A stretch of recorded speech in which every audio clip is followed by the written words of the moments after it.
Hey Pops, what's up? It's Kermai Fang here, and this is Billboard Unwritten. Today is where your book begins, the rest is still unwritten. I'm a little surprised at this week. I didn't really expect anything to really happen this week aside from, again, whatever happened below the top 50 like it did last week. And where there was a great deal of traffic below the top 50, especially in the case of our new entries, we also had several gains into the top 40, as well as some new entries that hit the top 10, which we will be talking about when we get to it. I don't know what it is, but somehow I did not expect there to be as much going on this week as there is. Certainly not much to talk about involving a certain Skittle man, but we'll get to him when we get to him, again. So let's get things started. Number 100, Need Me by J.I. Don't gotta worry, I'ma pull up when you need me. How my bitch bad is what I wonder, like I'm Stevie. I know it's been way too long. Obligatory trap entry is obligatory trap entry. At least that's what I want to say here. The only thing I really know about this J.I. guy is that he's an artist out of New York, and by New York I hope he means city, because if he calls himself the Prince of New York State, then I would call that an insult to my state. The beat to this song is, well, about what I would expect from a generic trap song. It's stale, it's repetitive, it really doesn't have any texture or flavor that makes it stand out to me. J.I. is not a charismatic performer. He can't really carry whatever the hell he's doing with this song, actually. The content sounds very patchy to me. It doesn't really seem to know what it wants to be. If it wants to be possessive, if it wants to be some steal your girl song, it's infuriating, to say the least, not to mention a chore to get through. In other words, skip it. 1 out of 10. Up next, number 96, The Man That Loves You the Most by the Zac Brown Band. I hope you see the 7 wonders. I hope you sail the 7 seas. I hope you let the... Being someone who's not all that into country, I only heard whispers of Zac Brown Band's last album cycle, and none of those whispers were good. So when I saw a new song of theirs on the Hot 100, my expectations were low. I don't know, maybe those low expectations is why this song kinda warmed up on me, or maybe it's genuinely okay. The drums, the guitar, the fiddles, this is a very warm and inviting song. And given the song's subject, it very well should be. The narrator is a father talking to his daughter, saying, "Even though I am not there, I will still be the man that loves you the most. Whatever day, whatever weather, whatever happens. Always." And this is probably where my only problems come in. Because where I really like the singing and I really want to embrace the sentiment, I don't know, some of the ways that this was written was kinda not good. I mean, if this is in the perspective of the lead singer telling this to his actual daughter, then it's kind of weird. The song starts off talking about when he's away, when he's touring, you know, away for the moments that really matter. It opens up the song to be about how much he loves her, how much he, I don't know, wishes he was there. But the song takes a bit of a hard turn into when she's older, when she maybe potentially finds a husband, how he'll be there for those moments as well. I don't know. Like, it feels a little unfocused in this regard. Like, I get wanting to be there for the bigger moments and promising to be there for the bigger moments, but I'm sorry, just the way the song starts off, it made things feel a little cringy as things moved from one subject to the next. I feel the heartfelt sentiment, but it's also coming off kind of forced. But all these things are relatively minor in comparison to the rest of the song. It's okay, but it had the potential to be a lot better than it was. So, yeah, nothing else for it, I guess. 6 out of 10. And while we're on the subject of heartfelt sentiment, number 92, Done by Chris Jansen. Check it out. There was nothing I wouldn't do just to give you that house on a hill with a... You know, for a title like this one, I wasn't expecting this kind of cheese. It's a song where the guy is fully committing to one specific person. I am done messing around. I am here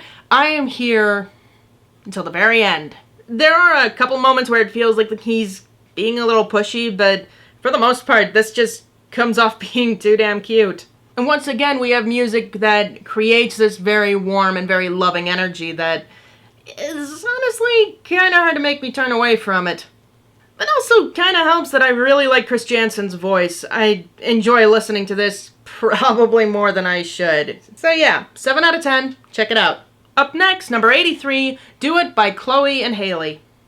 No drama, no baby mama, keeping it cute. Ooh, ooh, that's just what I do. Like The Man Who Loves You the Most, a song that I feel like had the potential to be a lot better than it was. Chloe and Haley are actually really good singers, and I actually enjoy the music a bit. The lyrics sound a little repetitive to me at times, and they're cooing. They're not awful at it. There were just certain moments within the song that it sounded less like cooing and more like whisper singing, like back in the 2000s. And I've never been a fan of that. It reminds me a lot of Sierra's heyday, which... Don't get me wrong, it's a lot better than anything from Sierra's heyday. Not hard to beat there. But it definitely hurt my impression of the song. 6 out of 10. And up next we got... Oh, this is a face I haven't seen in a while. Okay. Savage Love, Lax Siren Beat by Josh685 and Jason Derulo. Savage love, did somebody break your heart? Looking like an angel, but you're savage.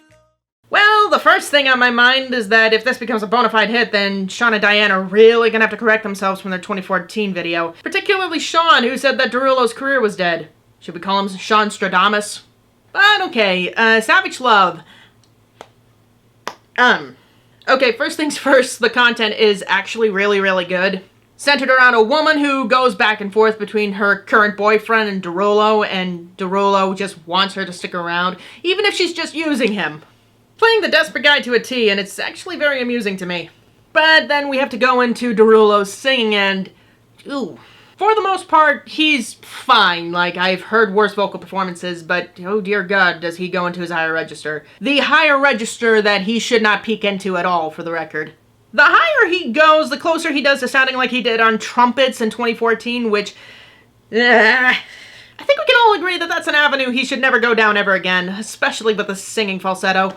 Then there's the production itself, which is a, for lack of a better word, lax Caribbean beat. And for the most part, it's fine, save for the trumpets. Why does everything go back to horns, seriously? The horns are incredibly artificial, somewhere between AJR's Burn the House Down and Brendan Urie's Hey Look Ma, I Made It. And if you know me at all, you know how bad of a comparison that is. I mean, shit, Trumpets the Song had more real-sounding trumpets. Stir all these things into a pot, and everything just comes out mediocre. The content seriously saves it, but I would not revisit this. 5 out of 10.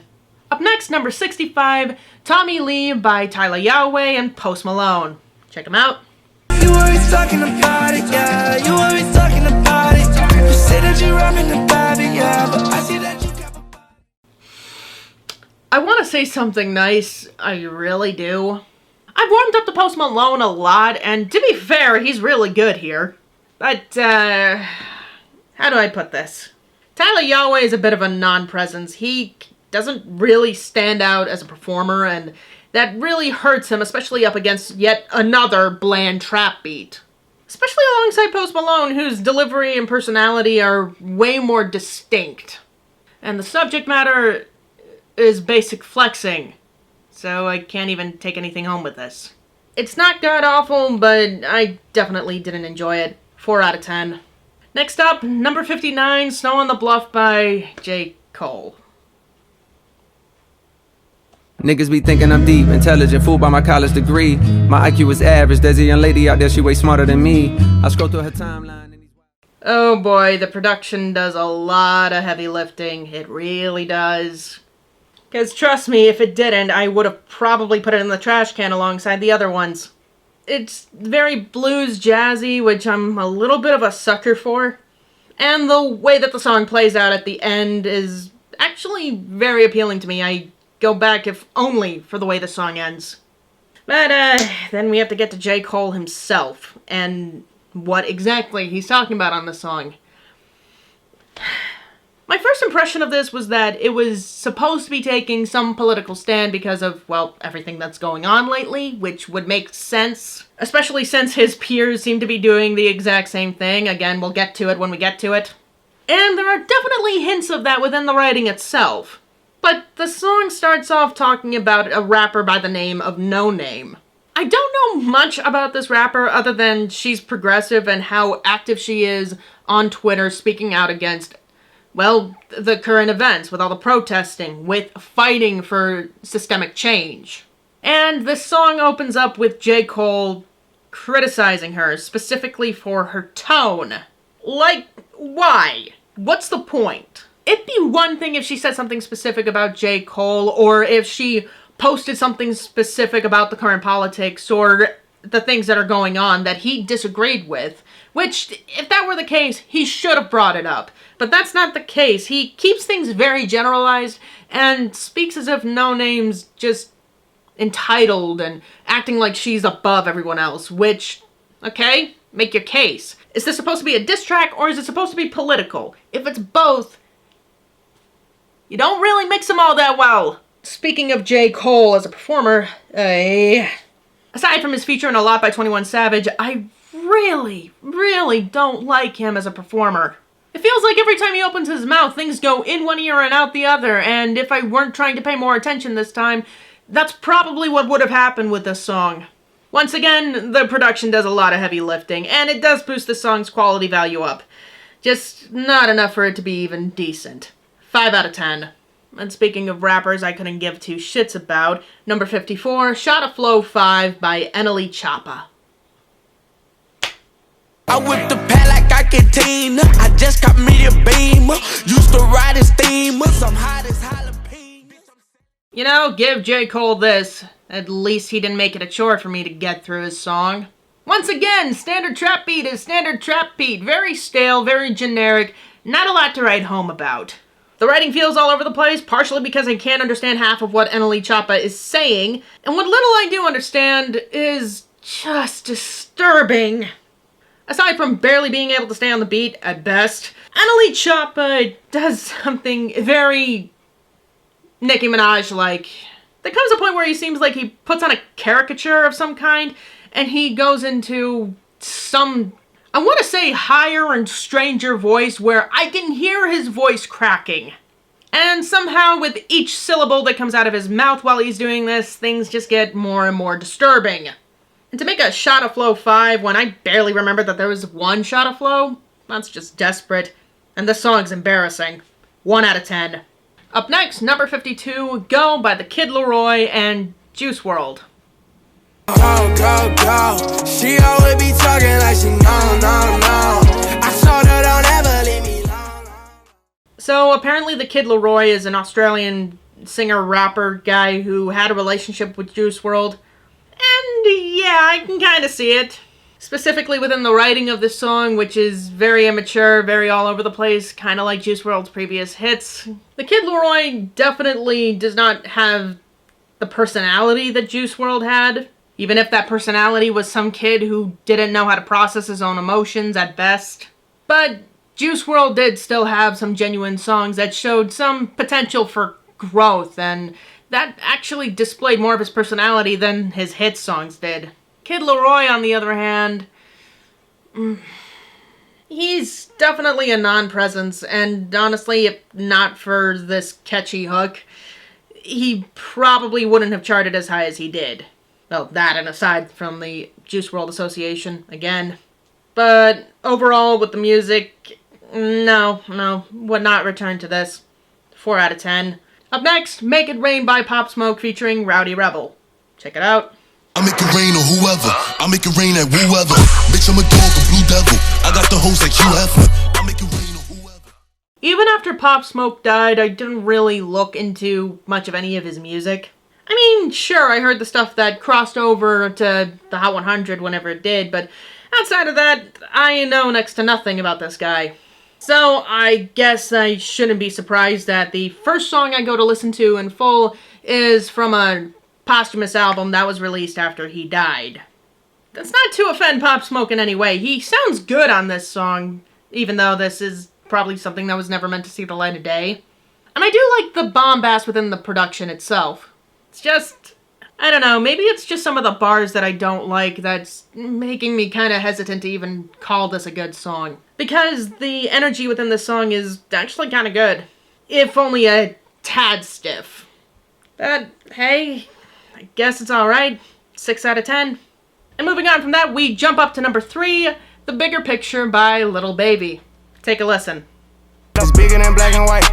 It's a problem with the whole way of life. It can't change overnight. But we gotta start somewhere. Might as well go ahead. So, I have a little bit of a rule as a music critic, and I have to remind myself of this rule from time to time to keep myself from being surprised. That, of course, is to keep myself open-minded. Because just because I judge a song as terrible or even great doesn't technically mean that the artists themselves are. If they continue to have that record, though, it's kinda hard to shy away from that possibility. And Lil Baby falls under that to a T. He's been a constant non-presence, from Yes Indeed to Drip Too Hard with Gunna to even Baby with Da Baby. So, hearing this, something that's more focused, something that takes a political stand, something that goes even beyond himself, yeah, I'm a little surprised. This guy's most infamous line is, "Wham, wham, wham, bitch, I'm Lil Baby." I did not think he was capable of doing this. So it's no real surprise that the first time I heard this song, my jaw dropped. I could not believe my ears. Lil Baby went from making some of the worst stuff in the pop sphere to making quite possibly one of my favorite songs of the year. Hearing him this focused, talking about his experience, talking about what's going on in a way that is more mature than I ever thought he could be, is beyond words to me. His delivery's a little flat, but in a way that's actually not a bad thing. He doesn't sound squawky, he doesn't sound like he's faded into the background. He has enough of a presence to make himself stand out, which is definitely due to the writing. Him putting all that effort in really showcased what he's like. And then you got the music itself. The piano melody is haunting and beautiful, and where I think the trap elements kind of overstep it a little bit too much, it's a very, very minor problem that I have with the song. Especially with where Lil Baby takes it down to the end. His hook is extremely catchy, it makes his most poignant points, and it has the biggest impact right at the end. Where rather than delivering it over the beat or some new section of the song that no one saw coming, he does it over audio of protesters chanting, "I can't breathe." The song has all of the haunting, bone-chilling elements, but Lil Baby delivers everything he says very calmly, and I think that's why the song comes together so well for me. So yeah, I'm beyond impressed. 9 out of 10, check it out. And finally, the big story of the week, number 1, TROLLZ by 6ix9ine and Nicki Minaj. Let's get this over with. Keep on throwing that cat, keep on throwing that, best truck in the back, To absolutely none of your surprise, this appropriately titled song has a 1 out of 10. However, if you clicked on this video in the hopes that I would rant, scream, and kick at it, then you are going to be sorely disappointed. You see, there is a severe difference between 2018 and 2020, that being I've had enough time to process 6ix9ine as an artist to really understand what he's trying to do and why he's portraying himself the way he does. Which, once again, falls back to the title of this song. You see, in 2018, we criticized this man as an artist. We looked at his so-called music, we looked at the things he said, we looked at how he was delivering everything, and we were like, oh my god, what is wrong with you?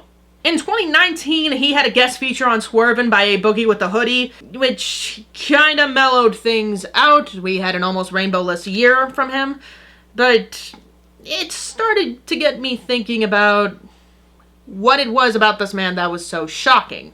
I mean, shoot, Fifi was an atrocity to even call a song, and every single line in it was, and still is, disgusting.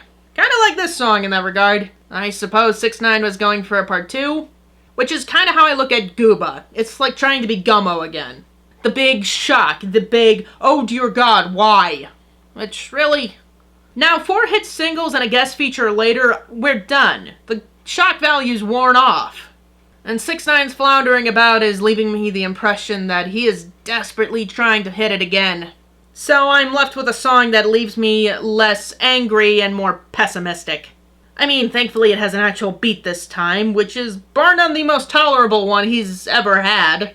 But oh boy. It's like he's trying to marry Gummo and Fifi together on this one. With a hook that is completely devoid of personality, has vocal effects that makes it hard to even distinguish it as Tekashi delivering it, as well as just making him sound disgusting to boot, which pairs well with the content we got. Specifically from Nicki Minaj, but let's leave her aside for the time being. But when he actually goes for that loud, abrasive delivery that he is known for, it just doesn't fit. It's like he doesn't know what to do, sacrifice the personality of the yelling and the screaming, or keep it at the forefront. I don't know, why not do both? Nicki's actually competent on this song, thank God. And by that, I of course mean her flow, because, oh dear God, this writing.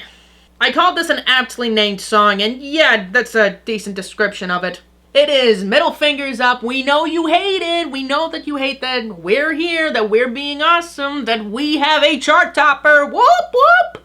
And honestly, how do you want me to react? You expect me to be filled with rage? To this? To this, oh you hate that I'm out, oh you hate that I'm a snitch, oh you hate the pussy that I give 6ix9ine, oh you hate that we're doing it and you can't do anything about it.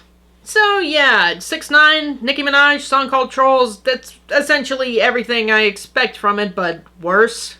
I mean, Metro Boomin did leave us a semi-competent beat, I guess, but honestly, that doesn't make the song listenable or enjoyable. It doesn't give it any replay value. If I were a betting woman, this is hopefully going to be out of the top 40 next week.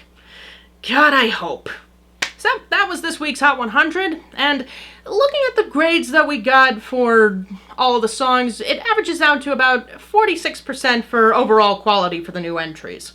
Not a bad week. Also, here is the overall quality for last week, seeing as how I didn't do that. And with that, we are done. Before we go, I'd like to thank my Patreon pups, Moment Reviews, and Name Withheld for supporting me. If y'all want to support me on Patreon as well, there will be a link in the description, as well as at the end of the video. And with all that said and done, thank you guys so much for watching, and I hope y'all have a howlin' good time. Woo!